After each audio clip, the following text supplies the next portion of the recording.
Antes de empezar a hablar de lo que haría que otras personas te dieran su dinero, hablemos brevemente del concepto de lo que es el dinero. El dinero es solo una herramienta utilizada para resolver el problema del trueque. El sistema de trueque requiere que dos personas que quieren comerciar entre sí tengan el artículo correcto que cada uno quiere, en el momento y el lugar correcto. Es complicado y difícil que esto ocurra de forma consistente. El dinero resuelve este problema, siendo una forma de libro de contabilidad pública que se toma para llevar la cuenta de las contribuciones de cada uno a la comunidad. Desde el punto de vista de un empresario o empleado, se puede pensar en el dinero como un puente que conecta los bienes o servicios de ahora con los bienes y servicios que se consumirán en el futuro. El dinero es una gran herramienta, pero debemos recordar tres reglas importantes. Primero, como comprador, el dinero solo tiene valor si la otra persona valora el dinero.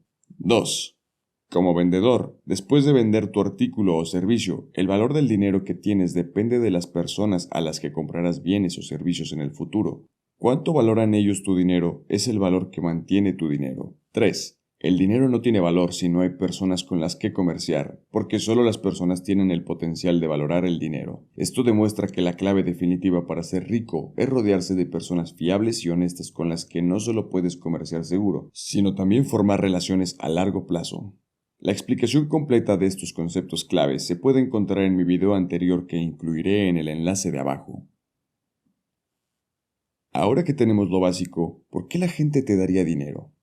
El trueque tenía el requisito previo de que ambas partes de un trueque tuvieran el artículo o servicio que el otro quería en el momento y el lugar adecuados. Con el dinero, solo la persona que vende el artículo o servicio tiene que cumplir con el plazo y la ubicación que prefiere el cliente que lo compra. En otras palabras, como vendedor, ganará dinero siempre que tenga lo que el cliente quiere, cuando lo quiere y dónde lo quiere. Se puede ver que el tiempo y la ubicación se incluyen en la ecuación porque son contextos importantes para hacer negocios. En contra de la creencia popular, el trabajo por el mero hecho de serlo no tiene valor. Esto se debe a que el trabajo o la mano de obra por sí misma no significa que la gente esté dispuesta a pagar por eso. Por ejemplo, si cavas un agujero en la tierra donde nadie lo quiere, es un trabajo duro, claro, pero nadie lo quiere, así que nadie te pagará por ello. Esto demuestra que es el contexto social del trabajo lo que hace ganar dinero. La gente solo está dispuesta a pagar por lo que percibe como bienes o servicios que aportan valor a su vida. Por ejemplo,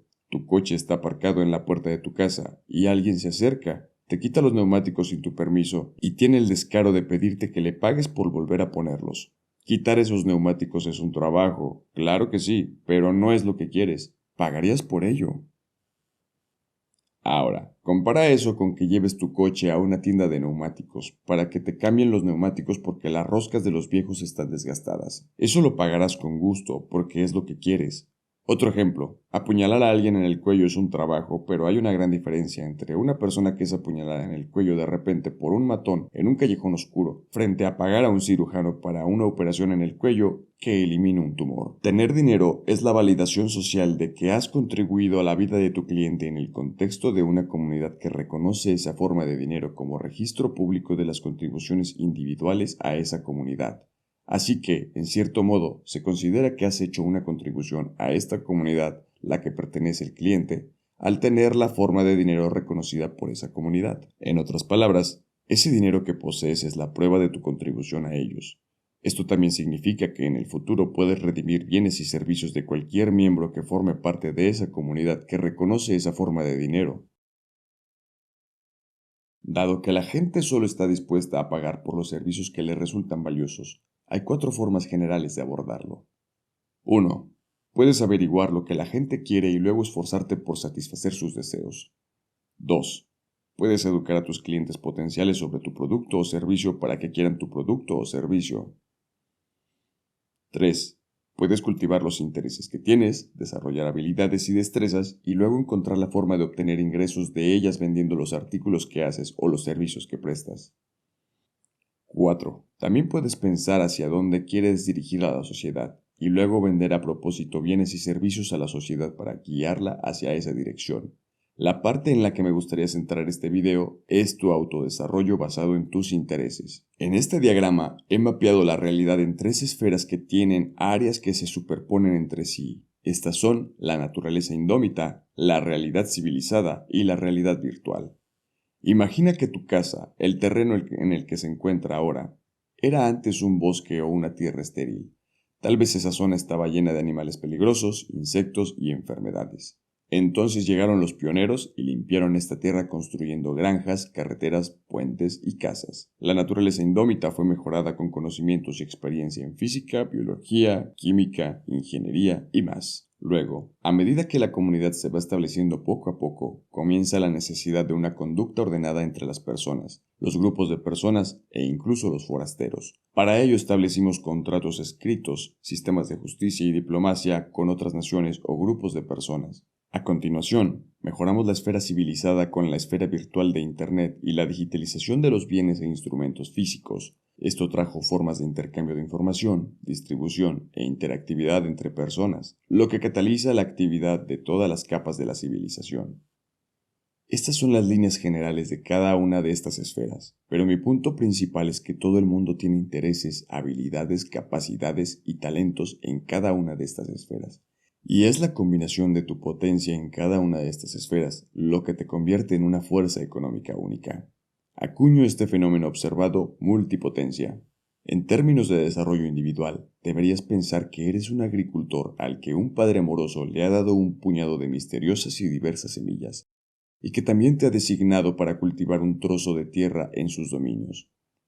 Tu cuerpo es ese pedazo de tierra del que te has hecho cargo y las semillas son intereses ocultos, habilidades y talentos que hay dentro de ti y que necesitas toda una vida para descubrir y cultivar hasta que den sus frutos. Tu viaje comienza con el tiempo que dedicas a germinar las semillas, luego a nutrirlas y hacerlas crecer, después de descubrir qué tipo de frutos dan y finalmente a compartir esos frutos con el resto del mundo. Tus frutos son los bienes y servicios que produces, y una vez que los frutos de tu granja comienzan a venderse al público, la sociedad se beneficia de tu contribución. Este viaje hacia la maestría es realmente divertido y atractivo porque estás persiguiendo las áreas en las tres esferas que te interesan. Tu combinación única de intereses y habilidades son partes que faltan en la sociedad. En medio de las oportunidades cambiantes, la historia se despliega ante nosotros. ¿Qué tan emocionante es esto? Mientras más personas adquieren un mayor dominio de sus habilidades y contribuyen, esto crea más oportunidades para que otros trabajen con sus respectivas maestrías, lo que da aún más oportunidades a más personas. Es una reacción en cadena. Por ejemplo, sería que otras personas crearon el Internet, el micrófono y el software de edición de video, y la combinación de todo esto me dio la oportunidad de comunicarte este mensaje para que tengas aún más oportunidades de contribuir a la sociedad. Nuestras acciones en la vida diaria tienen efectos tangibles en todo lo demás. Lo que hacemos para vivir impacta en la gente que nos rodea. El dinero no tiene sentido si no tienes nada que comprar en primer lugar. Así pues, el verdadero valor del dinero no es el dinero. Así pues, el verdadero valor no es el dinero. El verdadero valor lo tienen los bienes y servicios que la gente de confianza aporta para comerciar con otros, para servir a los demás. En esencia, los verdaderos valores son las personas en las que se puede confiar para servir y para que te sirvan, con la esperanza junto al paso del tiempo y tu interacción concede el conocimiento mutuo que luego forma los lazos de amistad, que soportan todas las pruebas que se sostienen triunfalmente por el amor hasta el final.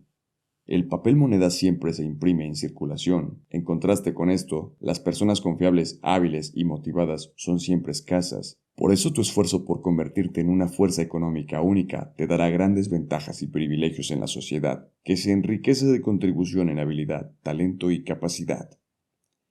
Sin embargo, hay algo que se interpone en esta bella imagen: la oscura tendencia de la gente a explotar, aprovecharse o victimizar a los demás.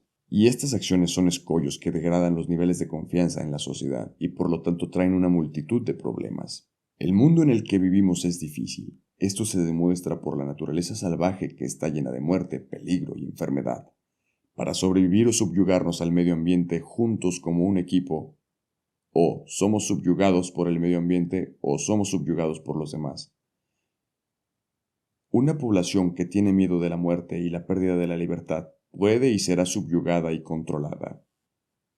Una evidencia y un síntoma de nuestra sumisión a la realidad es tener nuestra identidad y nuestra autoestima ligadas a nuestro oficio, a nuestro medio de cómo nos ganamos la vida. Esta es una puerta por la que podemos ser manipulados por factores y fuerzas externas.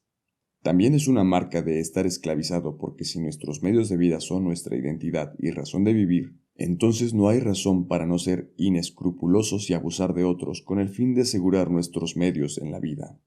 El caos provocado por la participación consciente o inconsciente de la gente en la victimización de otros se convierte en la excusa para la tiranía, la subyugación del hombre por el hombre. Y puesto que el caos es el medio por el que los tiranos legitiman su derecho sobre sus esclavos, no hay razón para no fabricar el caos con el fin de asegurar su dominio del poder.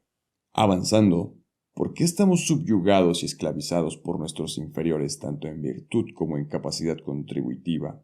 Esto asegura que somos esclavizados no solo por otros hombres, sino también por nuestro entorno. La muerte, la enfermedad y la desolación son comunes en tales situaciones. Pero no tengas miedo. Todo esto se resuelve maravillosamente por una elegante solución. Dentro de cada persona hay una ranura que alberga los medios por los que el individuo mira a través para definir el bien y el mal en la vida cotidiana. Esto puede ser las enseñanzas de un filósofo ilustrado, los escritos de un libro ingenioso, los mandatos de un noble rey, o puede ser experiencias pasadas y traumas, cumplimiento exigido con amenazas, los estatutos de un tirano, o puede ser una mezcla desordenada de todo lo anterior y más, luchando por ganar el privilegio de estar en la ranura para ser usado para definir el bien y el mal. Señores y señoras, lo he encontrado, el sistema perfecto para ocupar este mismo espacio. Para resolver el problema del hombre que victimiza al hombre, debemos empezar por establecer leyes con el propósito de gobernar. Las leyes son muchas. Pasé cerca de 2 años categorizándolas para que puedan ser cumplidas fácilmente. Las publicaré en un enlace más abajo. Sin embargo, el problema con cualquier ley es que depende del lenguaje para transmitir sus medios, y el lenguaje puede ser manipulado con el propósito de la injusticia y la opresión. Como está en la Biblia, Yahvé, el creador de todo, eligió redimir a toda la humanidad comenzando primero con una pequeña tribu de gente llamada los judíos. Él salvó a los judíos con poderoso poder y milagros de los egipcios que los esclavizaron. Entonces, Yahvé ordenó obedecerlo como su rey. Él les dio leyes como un modelo para construir una nación que nunca caería si se adhirieren fielmente. De cualquier modo, imagina una partitura musical de una canción que nadie ha escuchado antes. ¿Puede alguien tocar la canción con la misma entonación y emoción exactas que pretendía el autor de la partitura musical? Ahora imaginemos que enviamos esta partitura a un grupo de personas que ni siquiera sabe leer notas musicales. ¿Puede este grupo de personas que ni siquiera sabe leer notas musicales tocar la canción exactamente como el autor de la canción quería? Pues así fue como las cosas se desarrollaron. Una y otra vez los judíos no obedecieron las leyes de Yahvé, por lo que fueron esclavizados una y otra vez por otras naciones. Primero los babilonios, luego los persas y finalmente los romanos gobernaron sobre los judíos. Y es en esta época del Imperio Romano que el hombre perfecto que no ha sido manchado por el mal, Jesús, fue enviado a los judíos para liberarlos de su esclavitud, enseñándoles cómo finalmente obedecer las leyes de Yahvé completamente. Jesús les enseñó cómo obedecer las leyes de Yahvé, no solo enseñando con palabras, sino que vivió las leyes de Yahvé para que todos las vieran y las experimentaran. Sin embargo, las élites entre los judíos, ya que son expertos en las leyes de Yahvé, utilizaron las leyes para encontrar una excusa para ejecutar a Jesús. Lo hicieron porque les preocupaba perder su posición y poder en la sociedad. Después de que Jesús fue ejecutado, como prueba de la aprobación de Yahvé de Jesús, Jesús fue resucitado como señal para todos, para demostrar que conformarnos a Jesús es lo que Yahvé desea de nosotros, para nuestro propio bien. Cuando nosotros, en nuestra propia capacidad individual, coronamos a Jesús como nuestro Rey personal de todos los reyes, Señor de señores, Él entonces se convierte en nuestro medio por el cual entendemos los principios rectores detrás de las leyes de Yahvé, que definen el bien y el mal en todos los aspectos de nuestras vidas. De esta manera, nuestro amor por nuestro amado Rey vivido establece el reino de los cielos aquí en la tierra. Es este reino que durará toda la eternidad. Las estructuras de poder del mundo son todas de naturaleza jerárquica, en las que las élites están en la cima, la gente que tiene el poder en el medio y el resto de la gente es empujada al fondo para ser oprimida. El reino de Jesús es diferente porque el rey es el mayor siervo que derramó su sangre y dio su vida a todos sus súbditos. No hay necesidad de compinches para mantener a Jesús en el poder y entre la gente de su reino. Los ciudadanos más grandes son los servidores de los ciudadanos más pequeños. Es todo lo contrario de los sistemas jerárquicos del mundo. Los problemas de la política, tal como conocemos, se resuelven con este mecanismo. Hace 2000 años, el rey Jesús llegó, heredó su reino, fue asesinado y luego resucitó y nos dejó con instrucciones específicas para enseñar al mundo entero sobre sus caminos y a través de sus palabras y demostraciones. Entonces, Él parte de este mundo y nos envía el Espíritu Santo para dar cuerpo a las instrucciones de su Real Majestad, lo que incluye estar vigilantes para obedecer siempre sus mandamientos y estar preparados en todo momento para su prometido y repentino regreso a este mundo para juzgar a todos. No hay nada en el mundo como esto. En la superficie parece contraintuitivo a muchos niveles, pero cuando se pone en práctica, obtenemos una monarquía en la que el rey está lejos, pero puede regresar en cualquier momento. Conseguimos la descentralización a nivel material, pero la centralización directa a nivel inmaterial, ya que nos conectamos directamente con nuestro Rey a través de su Espíritu Santo para hacer el trabajo de su majestad real, sin necesidad de terceros como burócratas o sacerdotes. Si todo el mundo lo hace voluntariamente por su propia voluntad, esto sucederá. 1. La política tal y como la conocemos dejará de existir, obsoleta. 2. Los gobiernos tal y como los conocemos dejarán de existir, obsoletos. 3. Los sistemas jerárquicos tal y como los conocemos dejarán de existir, obsoletos. 4. Cada persona estará en paz con los demás porque priorizará el bien de los demás en su interior y se regirán por la ley divina escrita en sus corazones. 5. El mundo será irreconocible al actual y el progreso en todos los ámbitos de la vida, la tecnología y el conocimiento será incesante. Por otro lado, que los malvados tiranos del mundo no se van a quedar de brazos cruzados mientras erosionamos sus maquinaciones de opresión mientras el reino de los cielos se extiende sobre la tierra. Como estímulo esto es lo que dijo Jesús: os entregarán a la tribulación y os matarán, y seréis odiados por todas las naciones por causa de mi nombre. Y entonces muchos se ofenderán, se traicionarán y se odiarán unos a otros. Entonces se levantarán muchos falsos profetas y engañarán a muchos, y como la iniquidad abundará, el amor de muchos se enfriará. Pero el que aguante hasta el final se salvará. Y esta buena noticia del reino se predicará en todo el mundo como testimonio a todas las naciones, y entonces vendrá el fin. Recuerda, una población con miedo a la muerte y pérdida de la libertad puede y será subyugada y controlada por tiranos.